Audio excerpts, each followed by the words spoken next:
अस्सलाम वालेकुम जी। सब लोग कैसे हैं? ठीक ठाक खैरियत से हैं। आज हम जिस टॉपिक पे बात करने जा रहे हैं वो है मेरे पास जी रो स्पेस। रो स्पेस को अंडरस्टैंड करने के लिए हम एक जो ट्रांसपोज का आंसर है हम उसकी कॉलम स्पेस फाइंड करेंगे, तो जो इसका आंसर आएगा वही आंसर होगा मेरे पास रो स्पेस का। ज़रा दोबारा सुन लें कि जब भी हमने रो स्पेस को फाइंड करना है हम जो हमारा आंसर होगा मैट्रिक्स ए के ट्रांसपोज का वो उठाएंगे और हम उसकी कॉलम स्पेस को फाइंड करेंगे, तो उसका जो मेरे पास आंसर आएगा वही मेरे पास आंसर होगा किसका? रो स्पेस का। चलें आ जाएं, अब हम इस टॉपिक को करते हैं स्टार्ट। मैं सपोज़ कर रहा हूँ कि मैंने एक रैंडमली एग्ज़ाम्पल उठानी है इस टॉपिक को शो करने के लिए। एग्ज़ाम्पल बेटा मैं सॉल्व करने जा रहा हूँ। Example,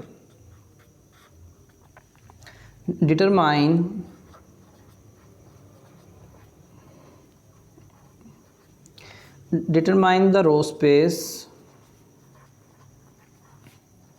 determine the row space of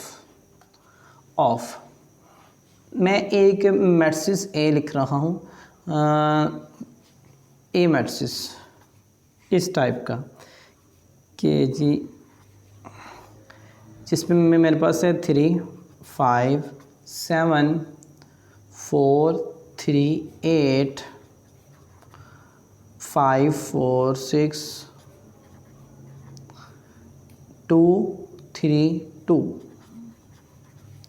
ये मेरे पास एक मैट्रिक्स है जिसकी मैंने क्या फ़ाइंड करनी है? रो स्पेस को फ़ाइंड करना है।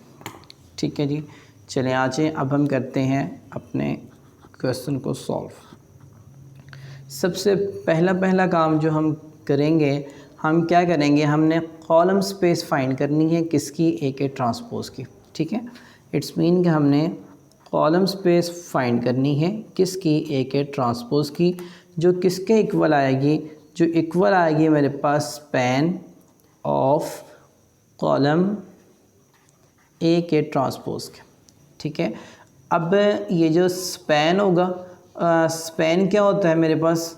स्पैन में हमने ये कहा था, अगर मैं सपोज़ करूं कि अगर मेरे पास कोई से 3 अगर कॉलम आ रही हैं, सपोज़ ये 1 है, ये 2 है और ये 3 है, अगर मैंने इनके स्पैन की बात करनी है तो मैं इनके लिखूँगा ऑल पॉसिबल लीनियर कम्बिनेशंस। ठीक है, मैं ये लिखूँगा कि C1, ठीक है, यहाँ कॉलम फर्स्ट आ जाएगा, फिर साइन एडिशन का C2 कॉलम सेकंड आ जाएगा, फिर C3 मेरे पास ये लास्ट कॉलम आ जाएगा और इसको मैं यहाँ से यहाँ तक मेरा ये क्वेश्चन एंड हो जाएगा। ये हमने एक्चुअली में काम करना है किस में? रो स्पेस को फाइंड करने के लिए।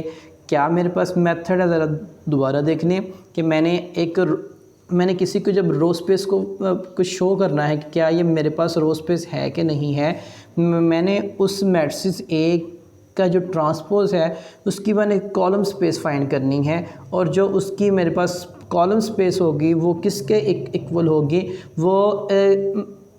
वो मैट्रिक्स ए के ट्रांसपोज का जो कॉलम होगा उसका जो स्पैन का आंसर होगा वो उसके इक्वल होगी।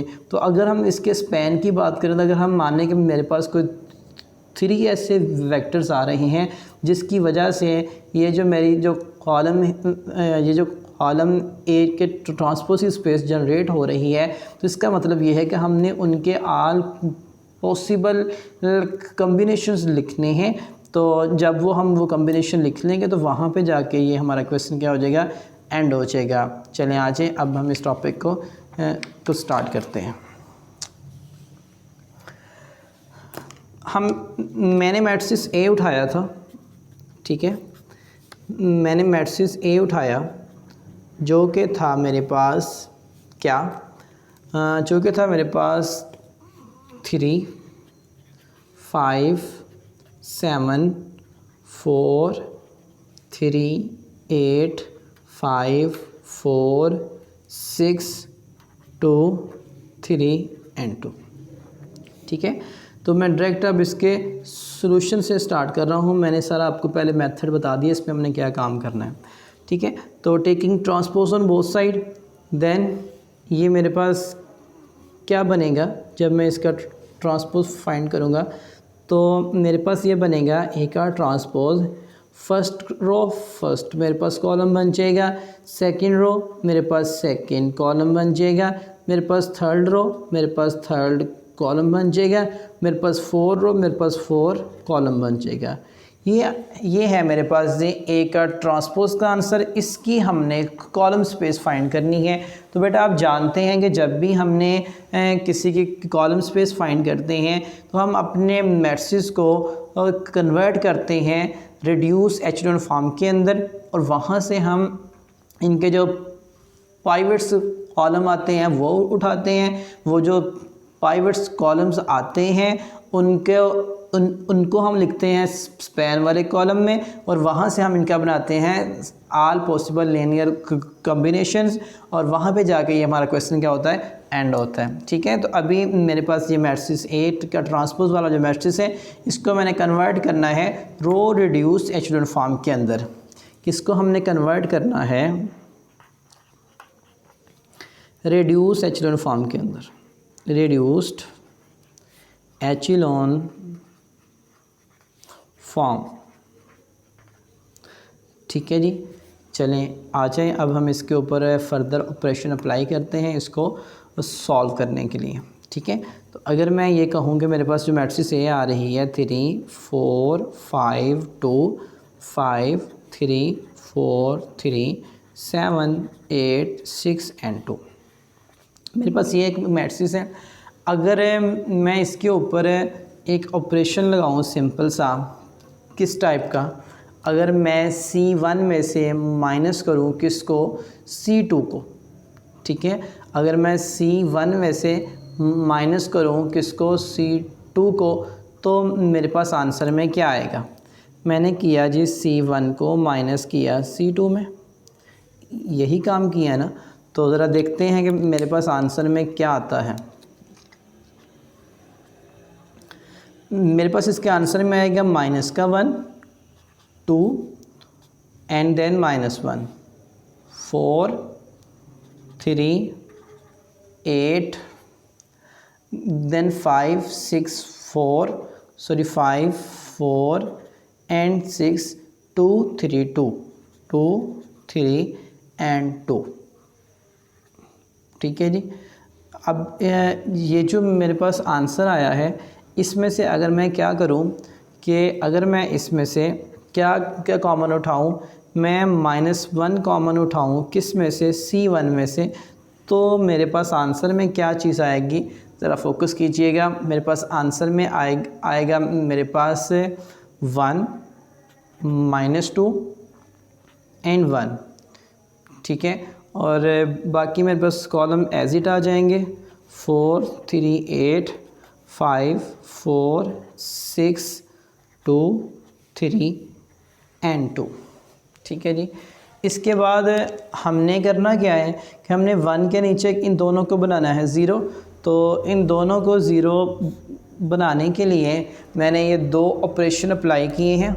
एक मैंने अप्लाई किया है R2, मैंने R2 को ऐड किया है 2R1 में, एंड देन मैंने R3 को माइनस किया है किस में से, R1 में से। तो जो मेरे पास इसका आंसर जनरेट हुआ है वो कुछ इस टाइप का है। देखिए ज़रा, मेरे पास आ गया 1 0 0 4 1 4 4 1 4 4 4 11 4 5 14 1 5 14 एंड 1 2 7 0 2 7 एंड 0, मेरे पास इसका ये आंसर आता है, ठीक है। अब मैं नेक्स्ट क्या काम करूँगा, मैं R2 में से अगर मैं 11 को कॉमन उठाता हूँ तो मेरे पास क्या रिज़ल्ट आता है। मैंने 11 को कॉमन उठाया किस में से, R2 में से। देखें ज़रा, मेरे पास इसके आंसर में क्या चीज़ आएगी, 1 0 0 4, यहाँ 1 आ जाएगा, यहाँ मेरे पास 4 आ जाएगा, यहाँ 5 आएगा, यहाँ 14/11 आ जाएगा। और मेरे पास लास्ट में क्या आएगा कि अगर मैंने तो R2 में से उठाना है ना, बाकी तो मेरे पास इंटरचेंज नहीं होने चाहिए, 1 आ जाएगा। फिर मेरे पास आएगा 7/11, ठीक है। अगर मैं लास्ट की बात करूँ तो लास्ट है मेरे पास जी 2, 7/11 एंड 0, ठीक है। तो ये यहाँ तक मेरा अभी ये मैट्रिक्स जनरेट हुआ है। इट्स मीन कि जो फर्स्ट वाला कॉलम है उस पर हमारा काम कंप्लीट हो गया है। अब हमने आना है सेकंड कॉलम पे आना है। तो इस मैट्रिक्स में जो सेकंड रो की जो सेकंड एंट्री है हमने उसके ऊपर और नीचे हमने दोनों को बनाना है 0, ठीक है। तो इसको 0 बनाने के लिए जो मैंने ऑपरेशन अप्लाई किए हैं ज़रा देखिएगा। इसमें मैंने 2 ऑपरेशन अप्लाई किए हैं। एक मैंने अप्लाई किया है R1 को मैंने माइनस किया है 4R2 में से, R1 को मैंने माइनस किया है जी 4R2 में से, एंड देन मैंने R3 को माइनस किया है 4R2 में से। तो जो मेरे पास इसका आंसर जनरेट हुआ है वो कुछ इस टाइप का हुआ है। देखें ज़रा, अगर हम देखें फर्स्ट की बात करें तो वो आएगा 1 0 0 0 1 0, ठीक है। फिर मेरे पास थर्ड बनेगा -1/11 एंड मेरे पास आएगा 14/11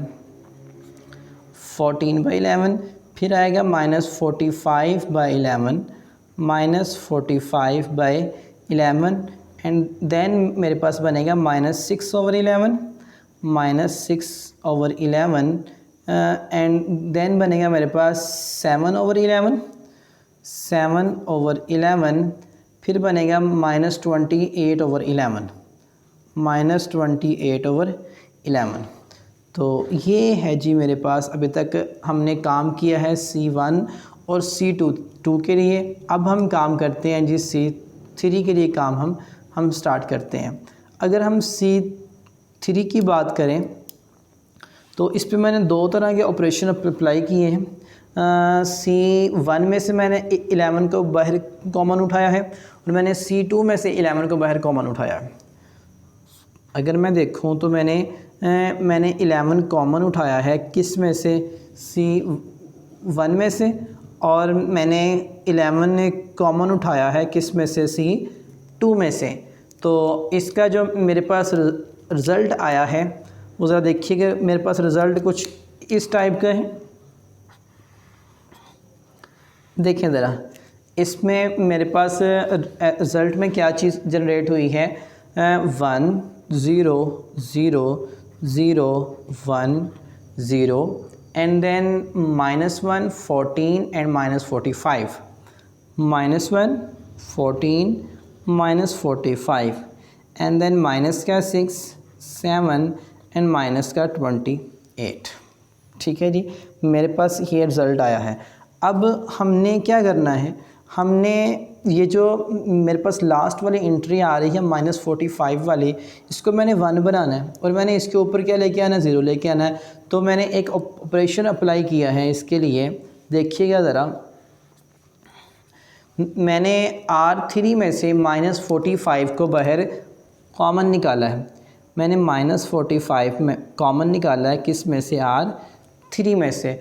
तो मेरे पास जो आंसर आया है ज़रा वो देखिएगा। मेरे पास क्या आंसर आया है, मेरे पास आंसर में आया है 1 0 0 0 1 0 -1 14 एंड 1 एंड देन -6 7 28/45। अब हमने क्या करना है कि जहां हमने अभी 1 जनरेट किया है, हमने इसके ऊपर ये दोनों एंट्री से इनको हमने बनाना है 0, ठीक है।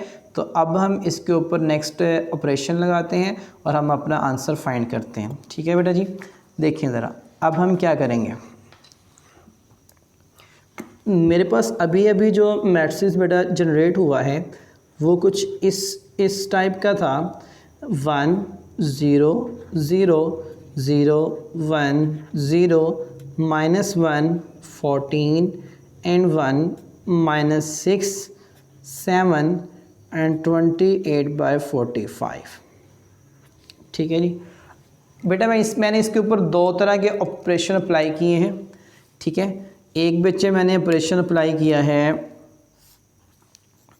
मैंने R2 को बेटा माइनस किया 14 R3 में से, मैंने R2 को माइनस किया है 14 R3 में से, और मैंने R1 को ऐड किया है किस में से, R3 में से। ठीक है, तो मेरे पास जो आंसर जनरेट हुआ है देखिए ज़रा वो क्या है। मेरे पास इसका आंसर आया है 1 0 0 0 1 0 एंड देन मेरे पास 0 0 एंड 1। ठीक है, और मेरे पास आगे है जनरेट हुआ 242 divided by 45 and then -77 divided by 45, -77 divided by 45 and then 28 divided by 45। ठीक है, तो मेरे पास ये वाला मैट्रिक्स जनरेट हुआ है। अब हमने क्या करना है, अब हमने इसके नेक्स्ट स्टेप में हमने जो मेरे पास मैट्रिक्स तो आ गया है ना ये वाला, अब हमने इसके पाइवट्स कॉलम का डिटरमाइन करने हैं। मेरे पास इसका नेक्स्ट स्टेप क्या है, डिटरमाइन पाइवट्स कॉलम। हमने पाइवट्स कॉलम को डिटरमाइन करना है, तो इससे पहले भी हमने बात की है और मैंने ये कहा था कि जो मेरे पास पाइवट्स कॉलम होते हैं, अगर मैं देखूं अपने रिड्यूस एचेलॉन फॉर्म के अंदर, तो जो ईच रो में जो फर्स्ट नॉन ज़ीरो एंट्री होती है वो क्या होती है, उसकी पाइवट्स एंट्री होती है। और पाइवट्स एंट्री जिस कॉलम के अंदर एग्जिस्ट हो रही होती है हम उसे क्या बोलते हैं, ये क्या है मेरे पास पाइवट्स कॉलम है। ठीक है, तो इस लिहाज से जो मेरे पास पाइवट्स कॉलम बनेंगे, जिसको जब हम कंपेयर करेंगे अपने असल मैट्रिक्स के साथ, तो वो कुछ इस तरह से होंगे। मैं पहले अपना जो ओरिजिनल मैट्रिक्स है वो लिखने जा रहा हूँ। ओरिजिनल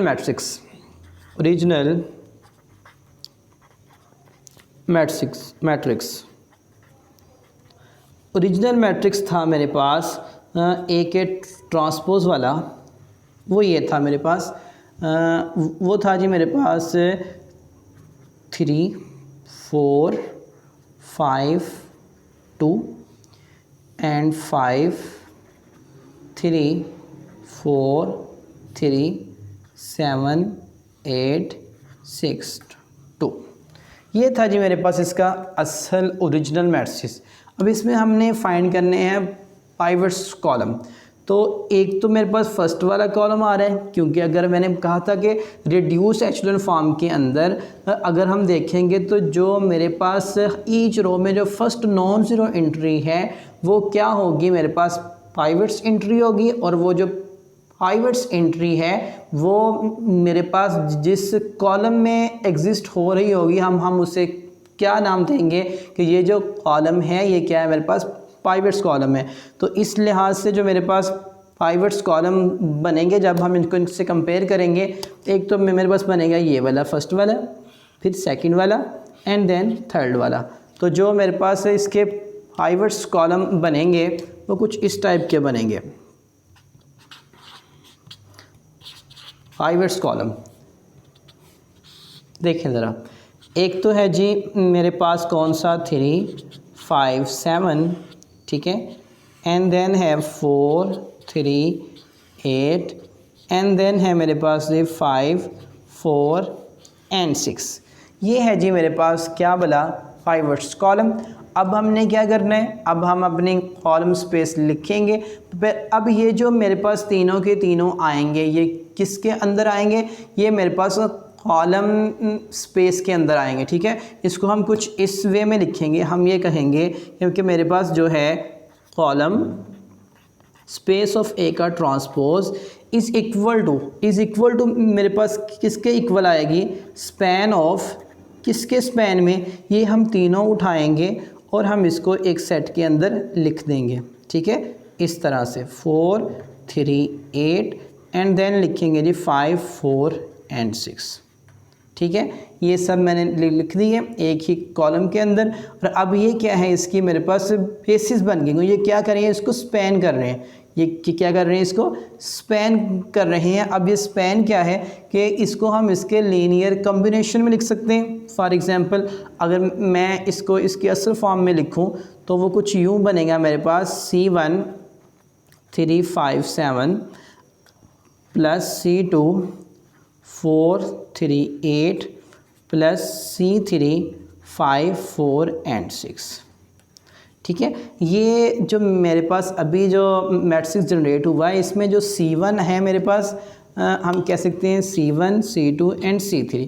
इसकी आप जो भी वैल्यूज़ देते जाएंगे उस हिसाब से इसकी स्पेस जनरेट होते जाएगी। और वो जो भी स्पेस जनरेट होगी वो किसकी स्पेस होगी, मेरे पास A ट्रांसपोज की कॉलम स्पेस होगी। और जो A ट्रांसपोज की कॉलम स्पेस है वो मेरे पास किसके इक्वल आएगी, वो मेरे पास रो स्पेस के इक्वल आएगी। यहाँ से आपको एक और हिंट भी मिलता है कि ये जो आपके पास अभी मैट्रिक्स जनरेट हुआ है किस वाला, स्पैन वाला, ये क्या है, इसकी बेसिस बनाता है। अगर हम देखें तो इसकी बेसिस में मेरे पास फाइनाइट एलिमेंट्स आ रहे हैं। देखें मेरे पास इसके अंदर 3 ही कॉलम एग्जिस्ट हो रहे हैं ना, ये 1 वाला, ये सेकंड एंड ये थर्ड वाला। तो हम ये कहेंगे जो मेरी इसकी जो बेसिस जनरेट होगी उसके मेरे पास वो कौन सी होगी, वो है मेरे पास 3 डायमेंशनल। क्योंकि मैंने कहा था इसकी जो बेसिस है ये क्या है, मेरे पास फाइनाइट है। तो और जो इसकी जो बेसिस के अंदर एलिमेंट्स आ रहे हैं, जो मेरे पास बेसिस की कार्डिनैलिटी आ रही है वो मेरे पास कितनी आ रही है, 3 आ रही है। इसलिए इसकी जो मेरे पास डायमेंशन बनेगी बेसिस की वो क्या बनेगी, मेरे पास 3 बनेगी। इसलिए हमने इसको क्या बोला कि ये क्या है, मेरे पास 3 डायमेंशनल बेसिस को एग्जिस्ट करती है। ठीक है बेटा, थैंक यू सो मच। मैं उम्मीद करता हूँ बेटा आपने अंडरस्टैंड किया होगा। बेटा मिलते हैं नेक्स्ट वीडियो में। टेक केयर, अल्लाह हाफिज़।